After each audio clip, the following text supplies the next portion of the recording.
नमस्ते, मी गणेश खेडकर। आज आपण जागतिक वारसा स्थळ याच्याविषयी माहिती पाहणार आहोत।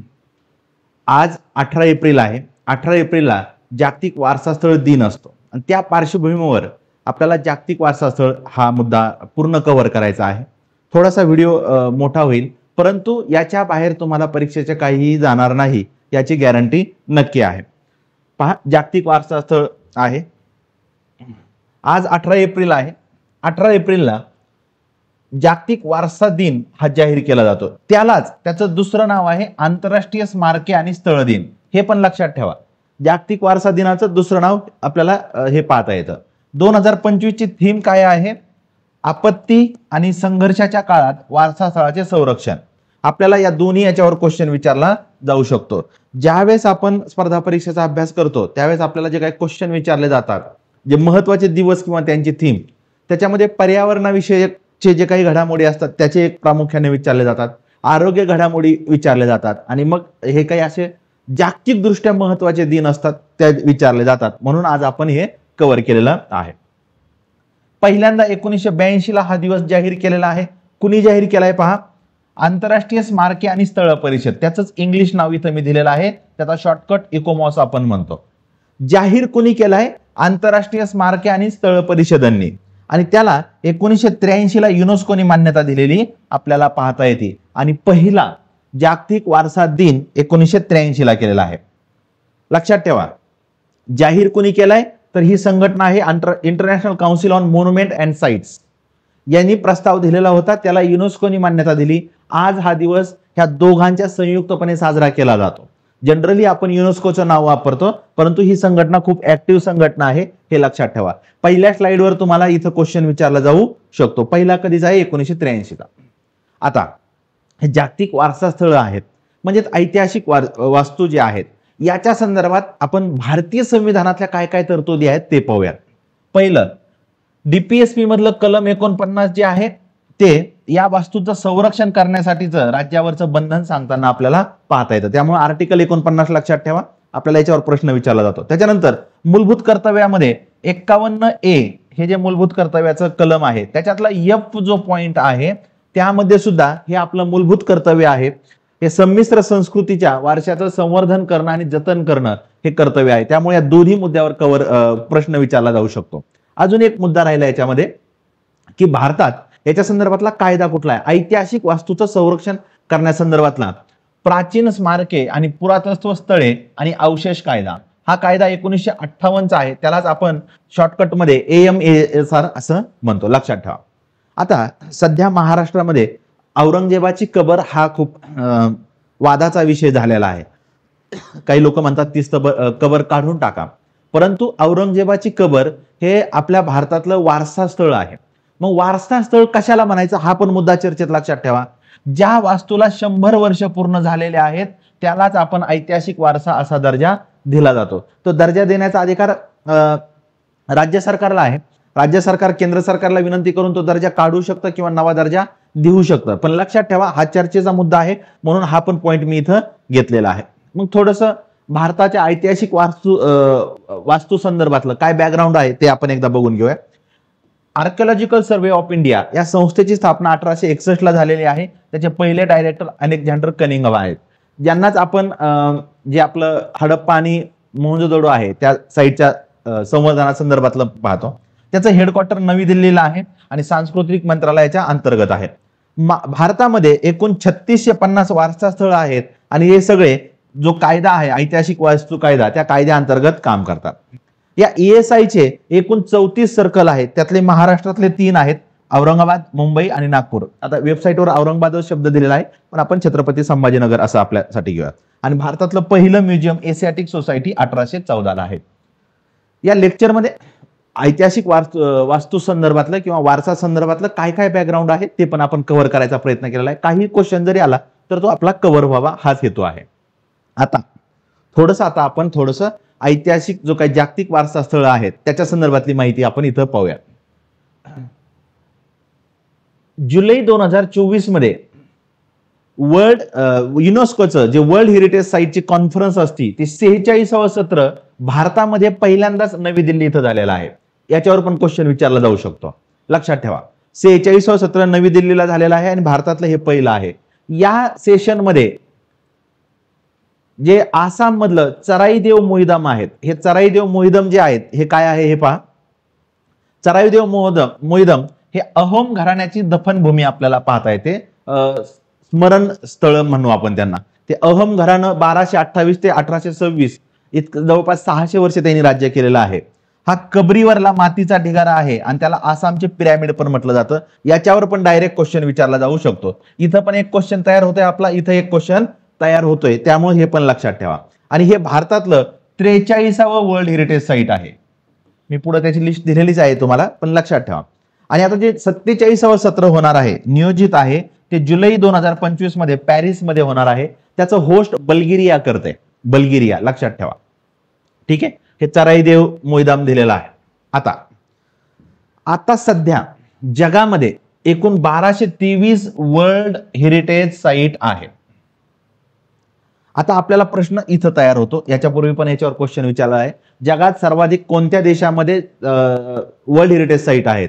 तर इटलीमध्ये 60 आहेत, चीनमध्ये 59 आहेत आणि आपल्या भारताचा नंबर 43 आहे. सॉरी, भारतामध्ये 43 आहे, आपला नंबर 6 आहे. मी जगातले पहिले 10 देशाची इथं लिस्ट दिलेली आहे, ती तुम्ही एकदा पाहून घ्या. भारताचा नंबर 6 आहे.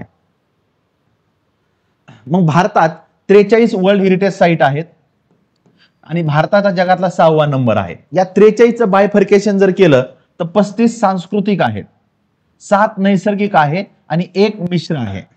सिक्कीम मधलं जे कांचनजंगा पर्वत आहे तर मिश्र वारसा स्थळ आपल्याला पाहता येतं. जे 1 मिश्र दाखवलेलं ते इथं पाहता येतं. आता भारतात पहिल्यांदा 1983 ला वर्ल्ड हेरिटेज साईट डिक्लेअर केलेले आपल्याला पाहता येतात. याचा इतिहास पण मी पुढे दिलेला आहे, पण अगोदर हे कव्हर करूया, कारण इतिहासावर कमी क्वेश्चन विचारले जातात म्हणून मग मी ते लास्टला घेतलेलं आहे. 1983 ला भारतात पहिल्यांदा केलेला आहे. भारतानं 1977 मध्ये वर्ल्ड हेरिटेज साईटचा जो करार आहे त्याला मान्यता दिलेली पाहता येते. मग पहिल्या कुठल्या आहेत? आग्र्याचा किल्ला, अजंठा, वेरूळ, ताजमहल आणि गोव्यातल्या ज्या चर्च आहेत, ख्रिश्चन चर्च, त्या चर्चचा समावेश केलेला आपल्याला पाहता येतं. आता भारतात 43 आहेत, जगात सर्वाधिक इटलीमध्ये आहेत. मग तसं भारतात सर्वाधिक वर्ल्ड हेरिटेज साईट कुठं आहेत? तर महाराष्ट्रात आहेत. लक्षात ठेवा, महाराष्ट्रात एकूण 6 आहेत.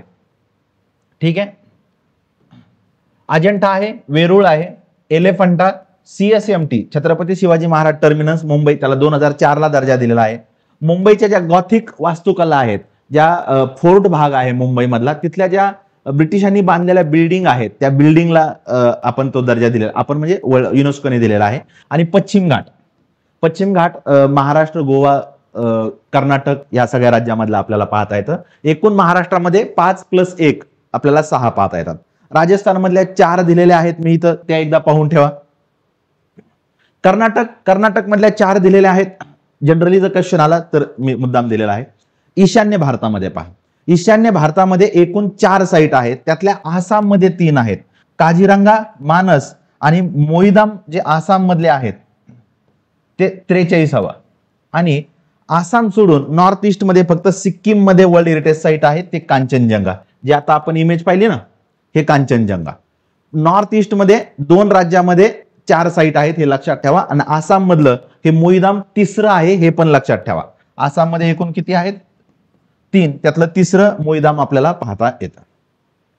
गुजरात मध्ये 4 दिलेले आहेत, त्यातलं अहमदाबाद जे आहे ते भारतातलं पहिलं जागतिक वारसा शहर म्हणून जाहीर केलेलं आपल्याला पाहता येतं. याच्यावर एक क्वेश्चन विचारला जाऊ शकतो.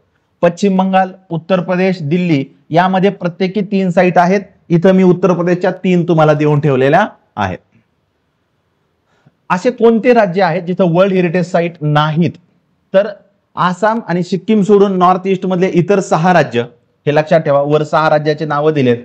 जम्मू काश्मीर मध्ये एक पण नाही, झारखंड मध्ये पण नाही आणि आंध्र प्रदेश मध्ये पण नाही, हे पण लक्षात ठेवा. याच्यावर क्वेश्चन येण्याची शक्यता कमी आहे, पण मी माहितीसाठी देऊन ठेवलेला आहे. आता इथं आपल्याला क्वेश्चन विचारला जाऊ शकतो, सिक्वेन्स विचारले जाऊ शकते. 40वा कोणतं आहे?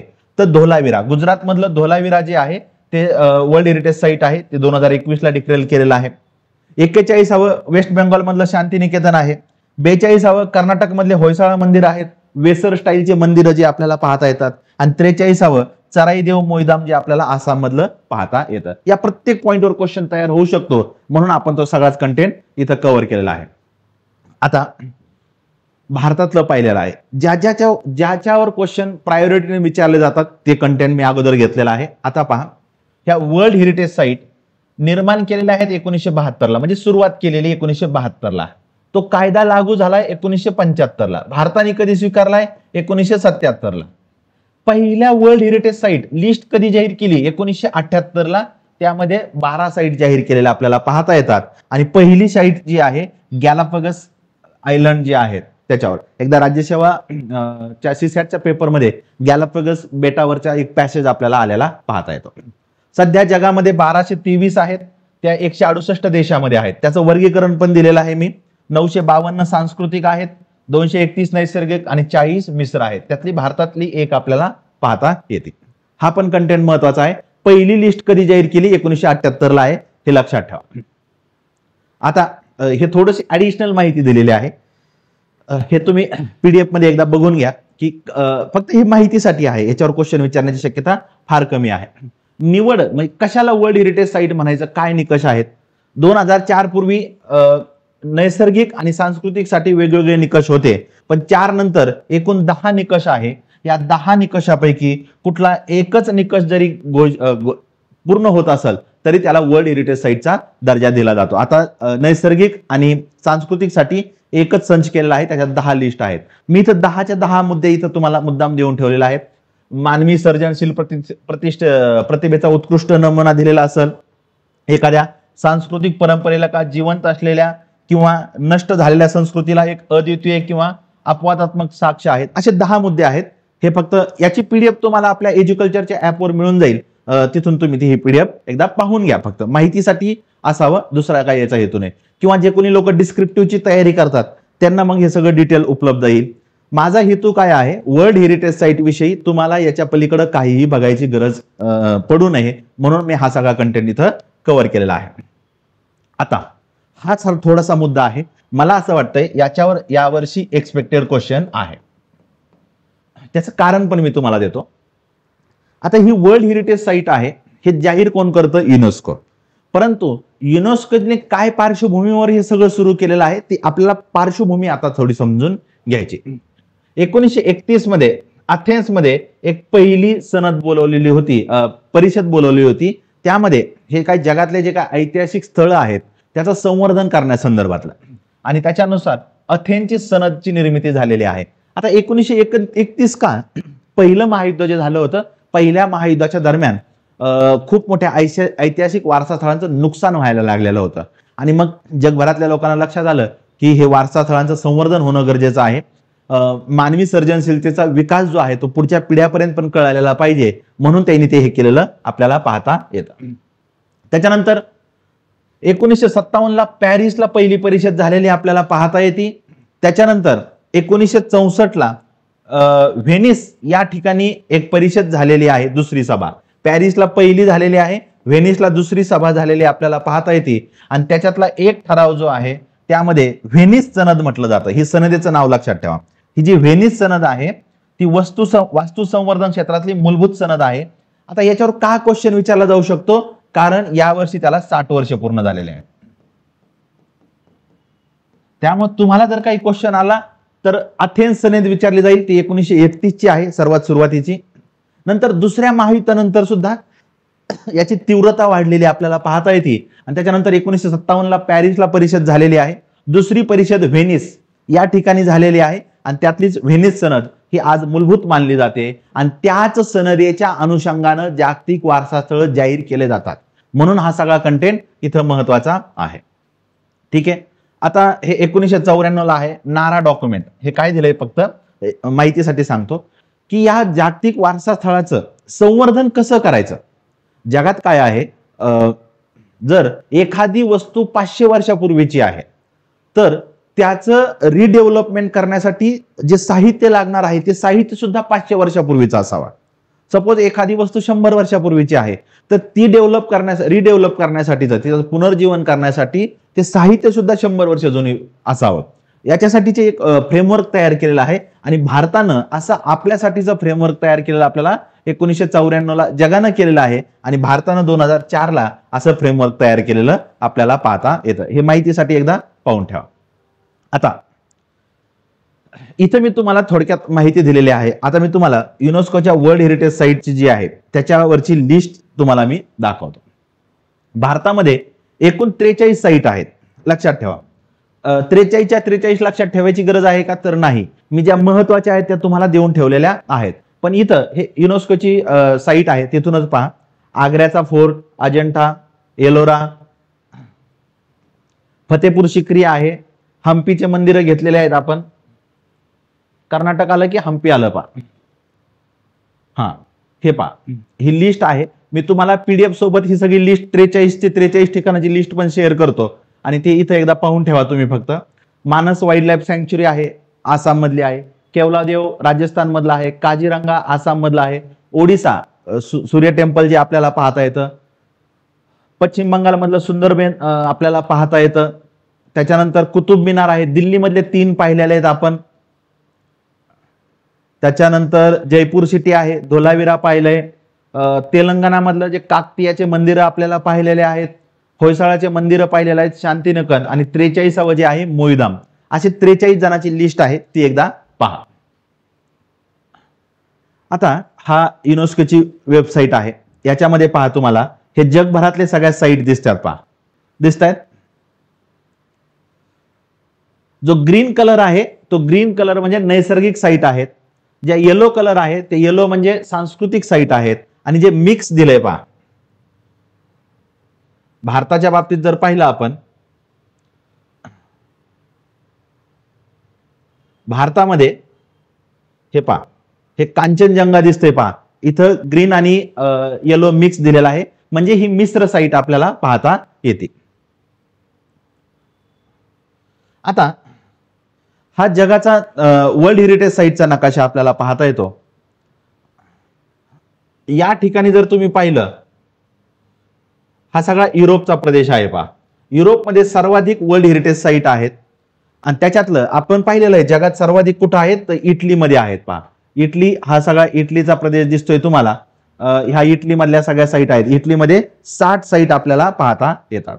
त्याच्यानंतर काही ठिकाणी तुम्हाला रेड कलर दिसतोय पहा. तो रेड कलर म्हणजे ह्या डेंजर मधल्या साईट आहेत, त्या धोकाग्रस्त झालेल्या आहेत, त्यांचं कधी पण नुकसान होऊ शकतं हे सांगायचा त्यांनी प्रयत्न केलेला आपल्याला पाहता येतो. आता आपण आपल्या भारतापुरतं जर पाहिलं,